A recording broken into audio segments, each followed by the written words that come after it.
Hello everyone, it's Kay again, and here is the Trusted Camera book, so we know it's going to be more for the hashtag 100 Things Challenge, DWP 100 Things Challenge. I will get that right at some point, probably on the day I finish it, no doubt. Anyway, here is the blessed book with my lovely teapot bookmark from the lovely Mary Hop, who is Marina. It's lovely. I just love to use it and look at it and touch it, but that's me. I'm a bit strange that way. Anyway, on to the next two projects, and they are a heart, which is an MDF heart decorated with a peacock napkin. Basically, I'll show you more in a little while. And the 45th project is a stationery set wholly and solely inspired by Effiann cards, and I will leave a link to Steph's channel underneath here. She's currently holding a 1000 subbie giveaway, so if you would care to go along to her channel, subscribe and join in with her giveaway. She's asking for very little. I'm sure she would be delighted to see you, so ever onward. The first thing I'll share with you is the peacock wall hanging, which started life like this. It was a napkin which was gifted to me many moons ago by the very lovely scrimping mommy when she was doing her lace attic and a couple of other groups that she had on Facebook, and I just love that image, and I thought, well, I want to do something with it but also alter it up, because you know, as a standalone it's too large in my opinion for a card, and I didn't have anything else that I could put to good use at the moment, so I found this funky shaped heart. I call it funky, showing my age, don't you know? But anyway, and this is made of MDF. I think I got it in the range many moons ago when they were selling these things off, when MDF shapes and so on first hit the crafting community, and I bought it at that time thinking, oh, I'll do something with it, it's quite pretty. Well, I have, finally. It's a bit large to be seen on the camera. Perhaps if I turn it that way it might just widen out. That would probably be better. It's not huge, but just by virtue of the length of the heart, it is a little bit unwieldy and a little bit cumbersome, but I think it does suit the peacock beautifully. What I did was just laid down some gesso onto the heart to set it off, because I wasn't sure whether the napkin would actually go directly onto the MDF wood.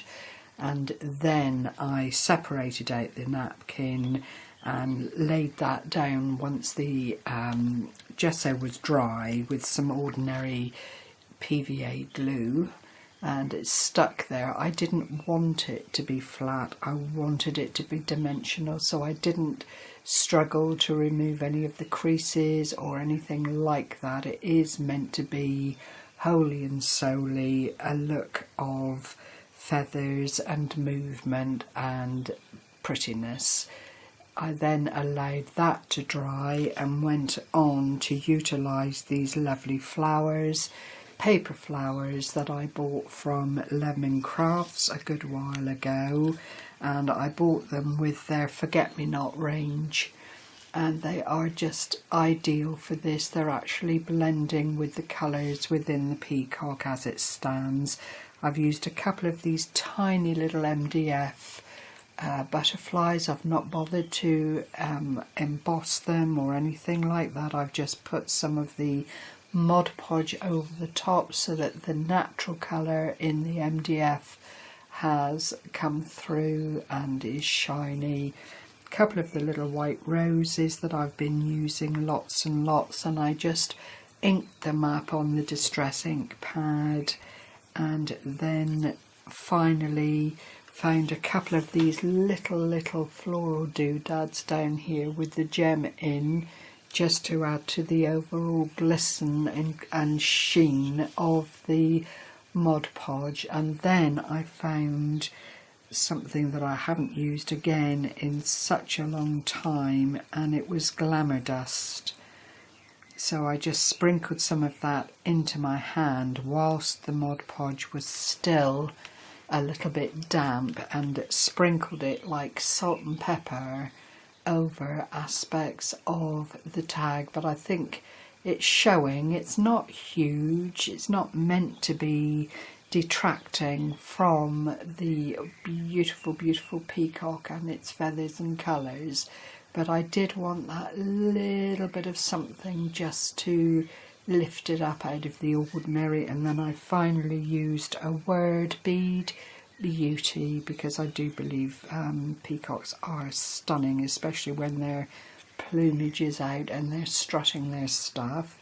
And then on the end of the string here is a wooden bead, and I just put more of the gesso and Mod Podge around that, so the hanging, although it's on a string hanging, which is how I purchased it, is still connected loosely with the tag. So I hope you like that. I was really very pleased with how it's come about, mainly because I wasn't planning to do that with the heart at the outset. It just kind of all came in together, and I will do a close-up on that in a little while when I've shown you Project 45, which is the stationery set. Now, regular followers of mine will recognise it immediately, but it is again one of those projects that you can use time and time again.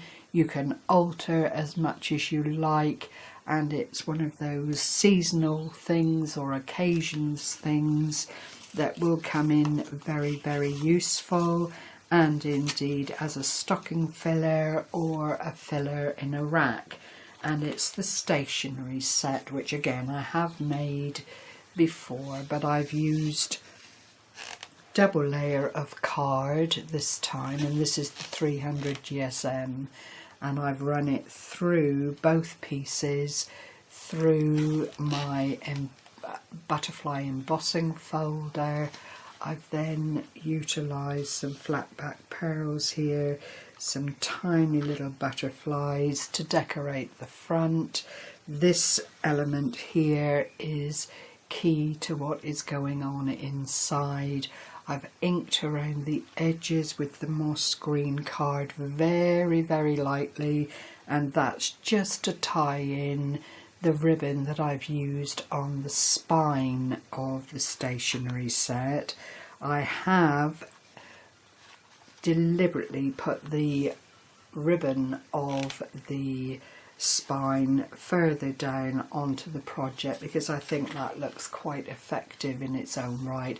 Just another embellishment. I didn't want to do anything to take away from the butterfly embossing, which I absolutely adore. I did have a crazy moment and think, oh, perhaps I ought to ink them a little bit, and decided hugely against it. You know, it won't be to everyone's taste, but I just think let the butterflies speak for themselves in every way that they can. And again, on the back, it's the same embossing folder, just inked up very gently. And when you open up the inside, this is how it looks. I think I'm going to have to go out a bit more. Whoops, beg your pardon, hope I'm not making you feel sickly. But this is how it looks. I've got the embossed butterflies going on inside the booklet as well, more of the ribbons. There are 10 envelopes, and then this pad that's got the stamp on every page, and I just think it's such a delightful gift. Even if you used it for, you know, shopping lists or whatever, you wouldn't have to necessarily use it to send snail mail correspondence, but it does have this bar in it at the top which would allow you to remove the pad when it's done and put another one inside, and the ribbons are actually anchored down on the other side. But again, were you to use up all the envelopes, it's just a standard C6 size made with the enveloper, you would be able to put other envelopes in and decorate it yourself if you wanted to. So it is a very, very lovely all year round gift for anybody. I love making these, and I'm fortunate to have Stampin' Up stamps with glorious detail on them, which actually adds to rather than detracts from the overall kit. But any stamp with prettiness on it would do just as well, and you could actually make that for a great uncle or a granddad or someone manly. All you'd need to do obviously is change the colours that you use and make it so. So there we are. I shall leave that with you now. I will endeavour to bring the camera in a little to share the two projects that I've got here. And thank you as always for following me. I am absolutely desperate to get to 50 out of 100 so that I am feeling that I've cracked the spine of this challenge, so to speak. It's something that you either complete or give up on. I think it's a huge ask to come up with 100 things. Nobody's saying they have to be different. I'm trying to do that, and I'm fast coming to the conclusion that making 100 different things is going to be beyond what I'm able to do. But I do appreciate the fact that so many of you have decided to keep me company, to keep an eye on my progress, and to offer support. I can't tell you what that means to me. So thank you very much once again. Happy crafting, everyone. Stay well, and bye-bye for now.